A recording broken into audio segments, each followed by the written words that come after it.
Olá, seja bem-vindo para o programa Vida e Atitude. Que bom que você está acompanhando conosco. Hoje vamos falar com a doutora Elke Oliveira Fernandes, ela é psiquiatra e vem nos falar sobre o seu livro Sonda-me. Vamos falar sobre o assunto vergonha. Também no mesmo programa teremos uma entrevista com Mari Romero e Vanessa Teixeira, que vem nos falar sobre o Timor-Leste. Fique com a gente.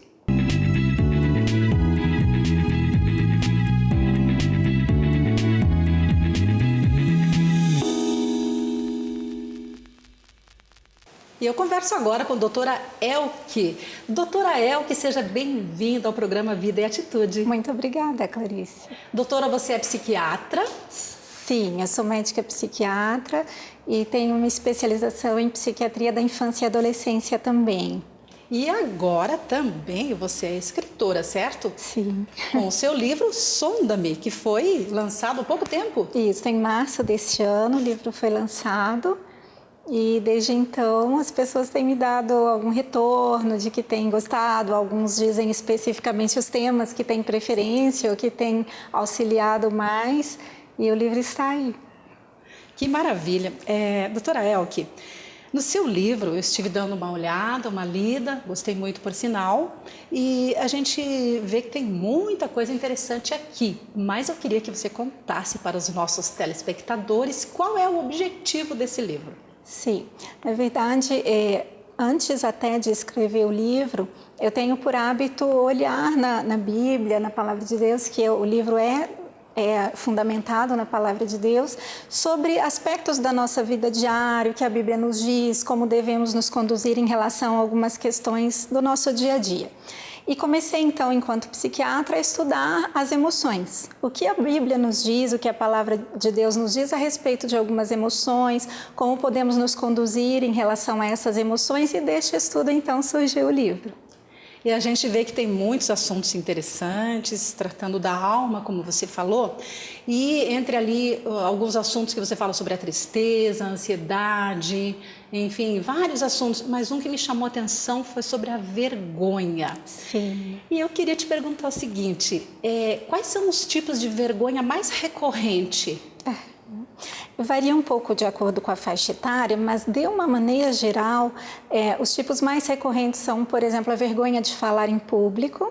É bem comum vergonha de falar em público, vergonha de se expor de alguma maneira, porque a vergonha tem muito essa questão de como eu me sinto frente aos outros. A vergonha nos adolescentes é bastante frequente, a vergonha em relação a alguns, ao seu corpo, ao olho, ao nariz, boca, se gordo, se magro, isso nos adolescentes, alguns adultos também, principalmente mulheres, mas a vergonha de falar em público, a vergonha de cometer erros em público é bem comum.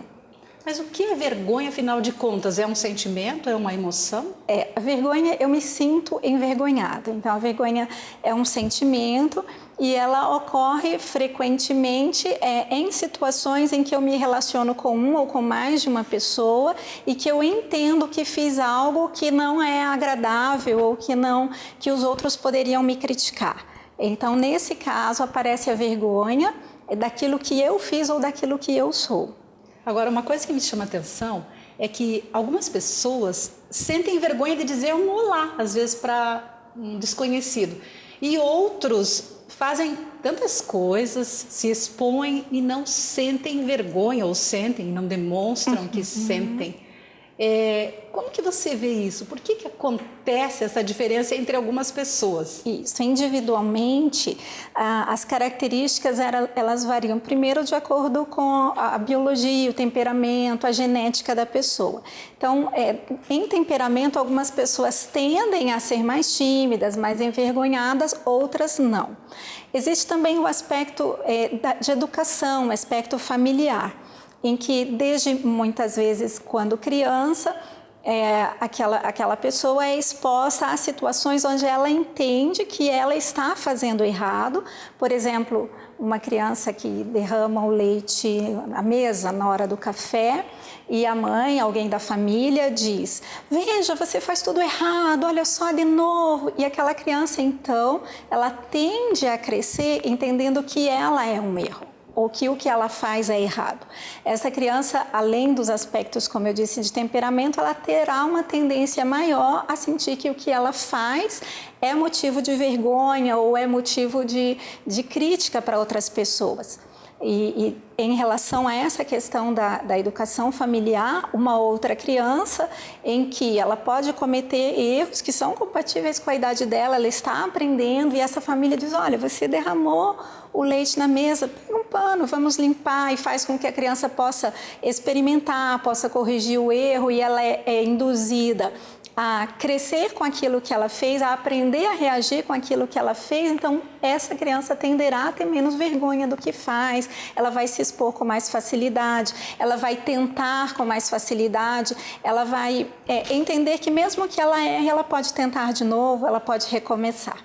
Importante, então, também aí a atuação dos pais, saber o que falar e o que não falar para os filhos. Sim. Dar oportunidade sempre de a criança reconhecer que errou, não que ela seja um erro, mas que ela cometeu um erro e que ela pode tentar outra vez, ou que ela pode pedir perdão pelo que ela fez para as pessoas e que ela pode continuar vivendo sem entender que ela é um erro.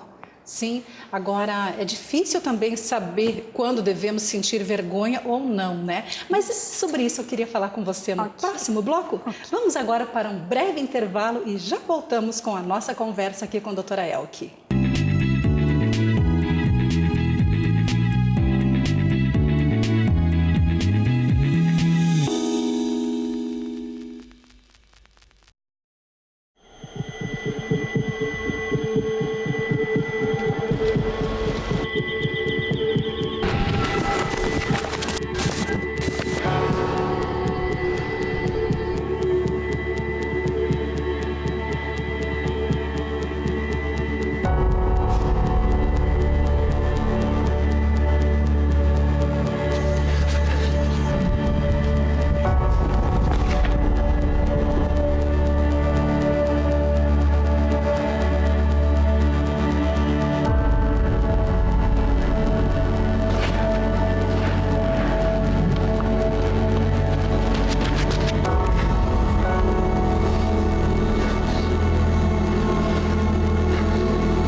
Pessoas de todo o mundo estarão participando das Olimpíadas no Rio e muitas delas terão ali a única oportunidade para ouvir o Evangelho de Cristo Jesus. Nós não podemos deixar passar essa oportunidade. É por isso que nós criamos o projeto Jogada Perfeita. O projeto Jogada Perfeita você pode conhecê-lo melhor no site que aparece aí na sua tela. Acesse o nosso site, conheça como você pode participar e venha unir-se a nós, para que nós possamos levar muitas pessoas à salvação em Cristo Jesus. Pessoas que vieram para a Olimpíada e vão descobrir algo muito mais incrível do que uma medalha de ouro. Vão descobrir o ouro das ruas do céu para aqueles que conhecem a Cristo Jesus.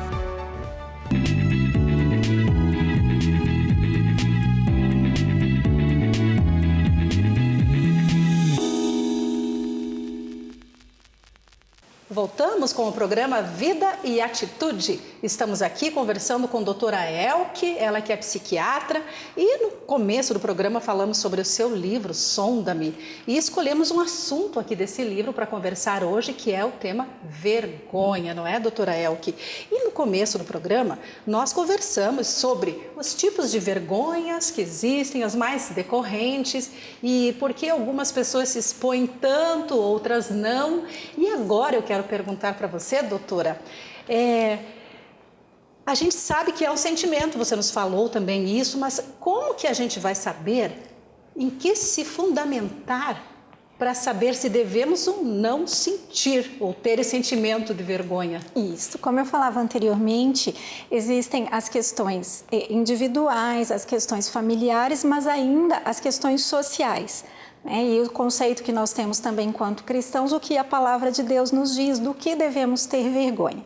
Socialmente falando, então em cada época, em cada momento da história, as pessoas entendem que devem se envergonhar de algumas atitudes. E isso vai mudando com o decorrer passados anos, das décadas, os motivos de vergonha. Ir à praia com biquíni e fio dental, em uma época seria vergonhoso para algumas mulheres, em outras épocas não. Então, socialmente existem os conceitos em cada época que nos dizem do que nós devemos nos envergonhar. E diante da sociedade, quando algumas pessoas sentem vergonha e não querem uma mudança, não querem se arrepender, muitas vezes a sociedade como um todo pode ir mudando esses conceitos, porque entendem que hoje isso não tem mais problema. Por exemplo, expor o corpo na praia, enfim, dependendo da época, seria uma vergonha muito maior do que é hoje. E, de acordo com a palavra de Deus, nós também entendemos que Deus nos dá a vergonha, nos possibilita ter vergonha com uma função, para que nós possamos entender que o que nós fazemos não está correto diante de Deus. Então, ao olharmos para a palavra de Deus, a vergonha está muito relacionado ao pecado. Quando nós desagradamos a Deus, então nós devemos nos envergonhar do que fazemos para que haja o arrependimento e a mudança de atitude. Sim, e nós vivemos num momento de tanta corrupção e a gente vê tantas fraudes, tantos delitos, violência, não é? E eu fico pensando, por que alguns de nós não sentem vergonha diante de tudo isso? Quando algumas atitudes elas se tornam muito recorrentes em uma sociedade, muitas pessoas começam a praticar aqueles atos, a tendência é que as pessoas se envergonhem menos. Em uma sociedade, quando uma pessoa ou poucas pessoas, por exemplo, se corrompem, cometem a corrupção, a tendência é que haja um maior sentimento de vergonha em relação a esses atos do que quando, de repente, muitas pessoas começam a cometer o mesmo ato e achar, então, que porque aquilo se tornou muito mais comum, ele passa a ser normal. Então, essa é uma visão é uma tendência da sociedade a ver as coisas de acordo com o que os outros também veem, porque eu me envergonho diante dos outros. Se todos acham, ou pelo menos grande parte das pessoas acham, que aquilo que eu fiz está tudo bem, então eu vou me envergonhar menos. E de repente passa a ser como uma coisa normal, então? Sim, isso. O coração vai ficando meio que endurecido? Endurecido, isso, em relação, porque os parâmetros, eles são sociais. Quando olhamos para a palavra de Deus, esses padrões são imutáveis. Sim. Eles são imutáveis, então, entendendo como eu preciso me portar, como eu preciso me conduzir na vida, então, diante de Deus, eu vou corrigindo a minha conduta. Muito bom. E você falou agora há pouco sobre arrependimento. Agora, basta só se arrepender? Ou é preciso mais do que isso? Sim, a vergonha, então, ela é um alerta para que eu, então, entenda, existe algo que eu preciso mudar?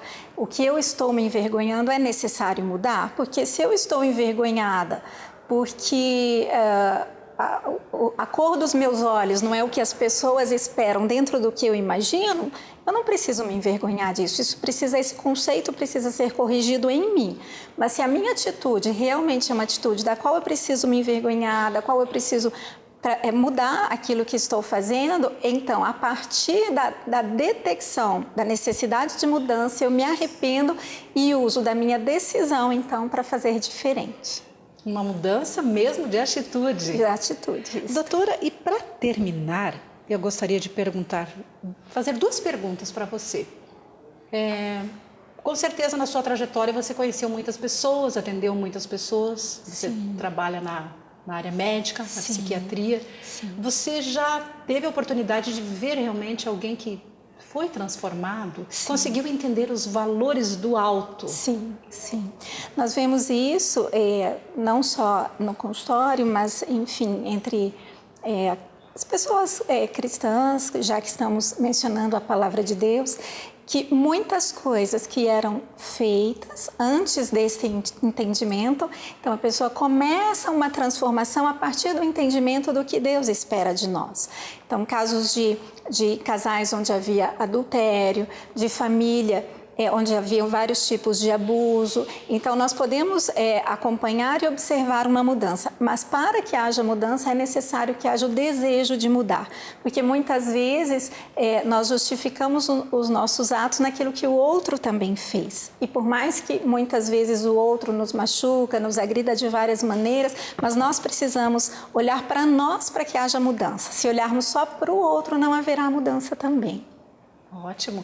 E agora também temos que deixar Deus sondar os nossos corações, como você fala em seu livro aqui no final. Não é? Isto.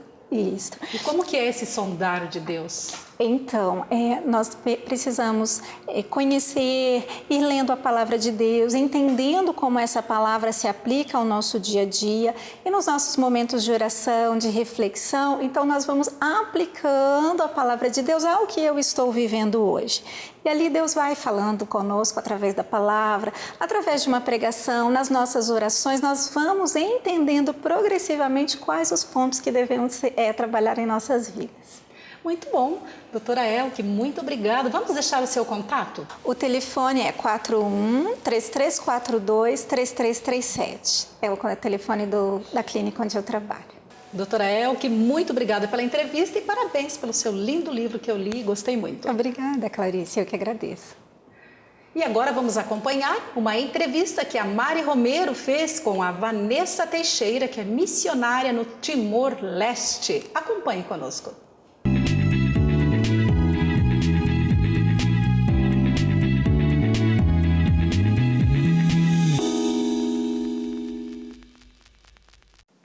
Nós estamos aqui com a missionária Vanessa Teixeira.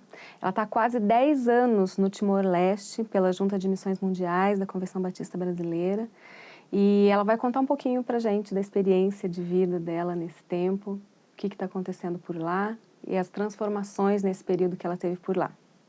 Vanessa, como é que foi isso? Como é que foi esse começo, há quase 10 anos?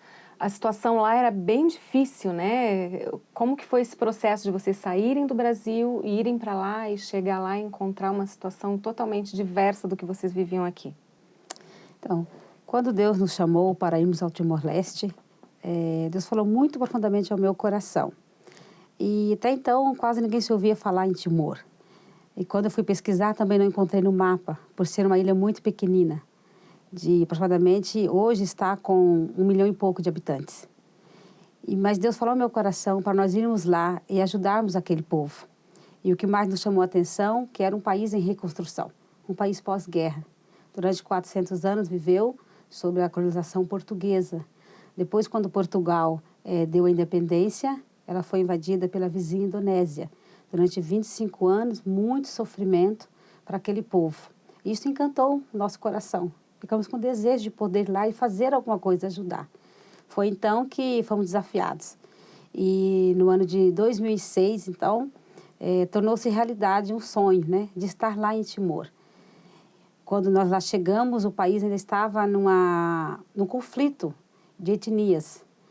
A Indonésia já tinha se retirado, a ONU ainda fazia presente devido aos grandes conflitos. E quando nós chegamos, encontramos uma situação um pouco caótica. Muitas casas queimadas, muitos refugiados, vários campos de refugiados. Inclusive, quando nós chegamos no aeroporto, havia um campo de refugiados muito grande, com mais de 10 mil pessoas. Muitas crianças.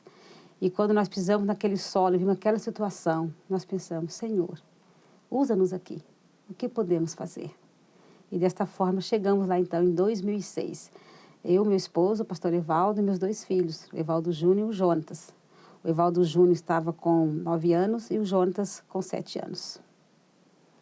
E daí vocês chegaram e tiveram que entrar não como missionários, né? Porque lá não era permitido, então, entrar como missionários. A partir de uma outra profissão que vocês desenvolveram essa missão, é isso? Como é que foi? Então, chegando lá, nós vimos a realidade do Timor, precisaríamos fazer alguma coisa para ajudar o povo.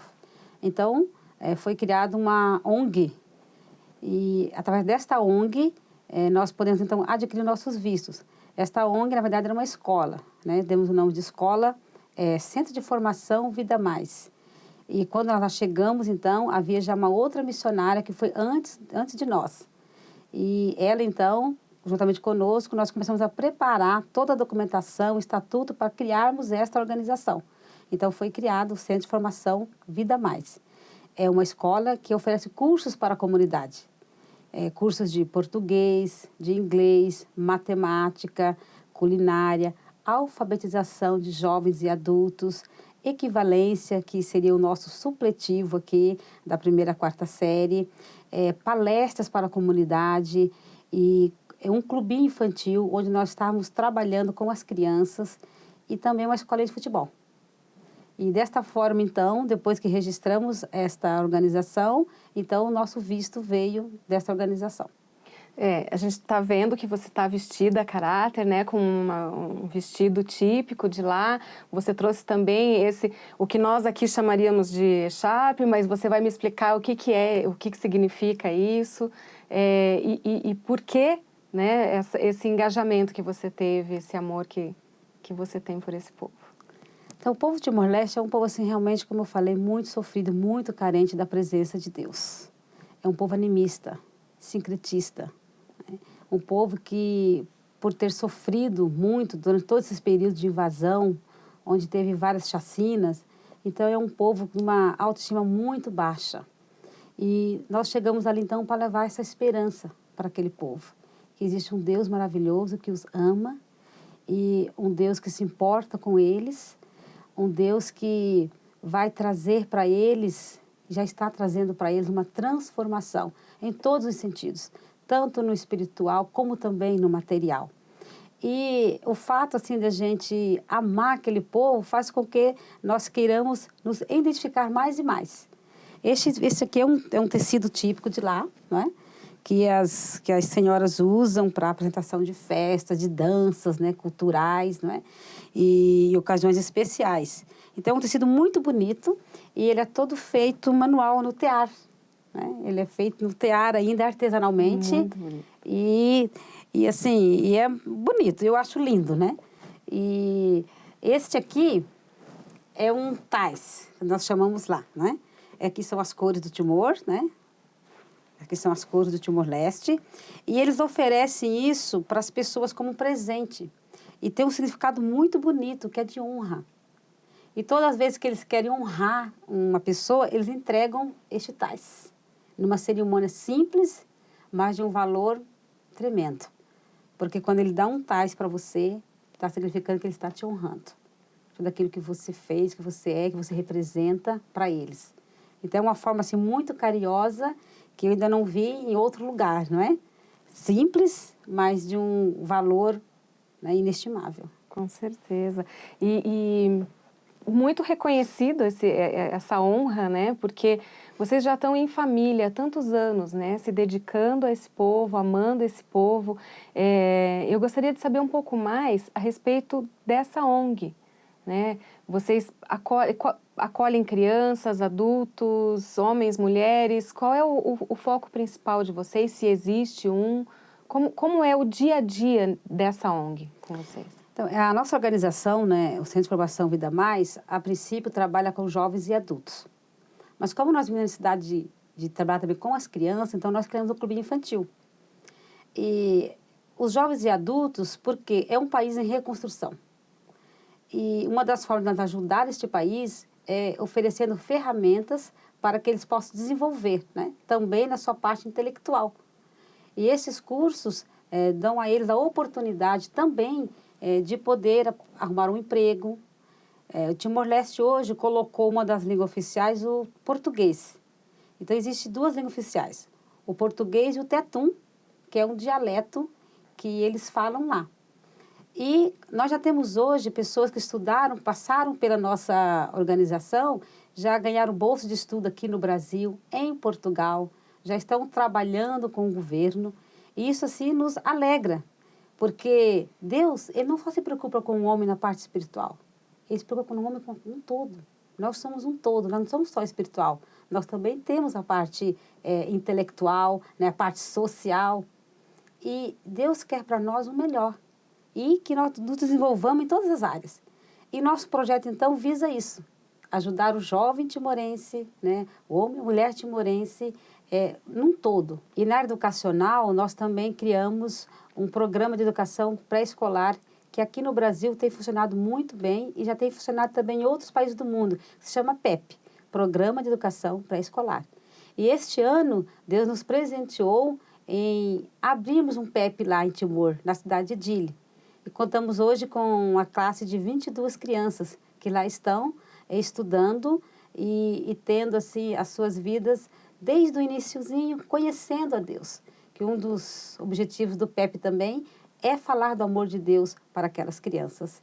E hoje nós estamos lá, então, com esta classe, né, de 22 crianças, atingindo, assim, 22 famílias, o qual nos deixa muito feliz em poder ver que essas crianças poderão ter um futuro melhor. E como é essa abertura lá? Porque depois da independência, o país passou por uma reforma política muito importante, né? E o evangelho, o cristianismo, como ficou depois dessa abertura?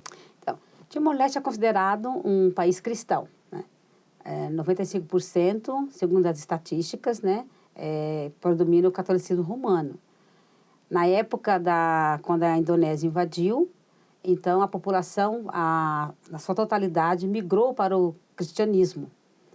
E com a independência, as portas do Timor-Leste se abriram para o mundo. E com isso chegaram também outras formas de cristianismo.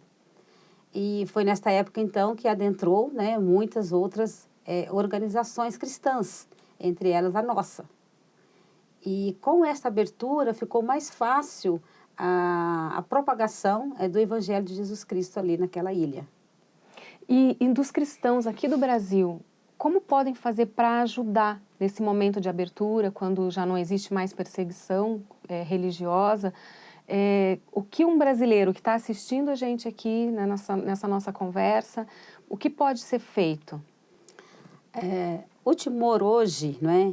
Ele ainda é um país que necessita de ajuda em todos os sentidos. Na parte de educação, com profissionais, né, que possam ir lá e ajudar na capacitação dos timorenses.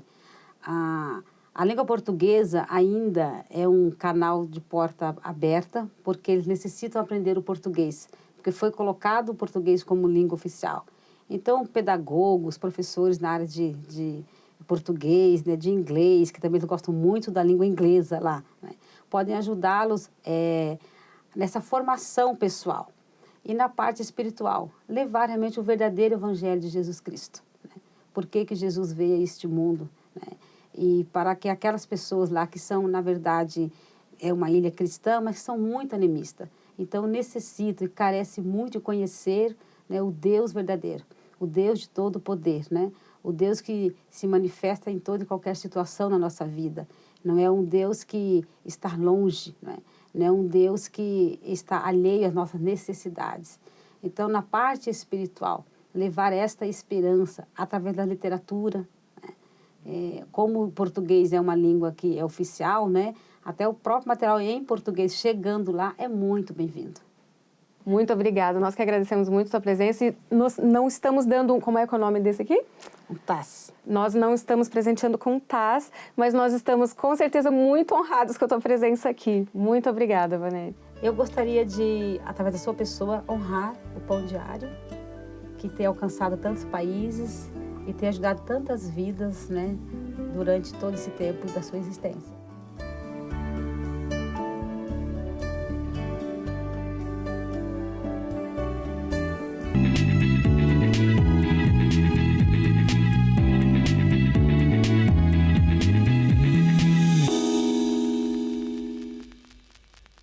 Agradecemos a Mari Romero pela bela entrevista com a Vanessa. Esperamos que você tenha sido abençoado, assim como eu também fui.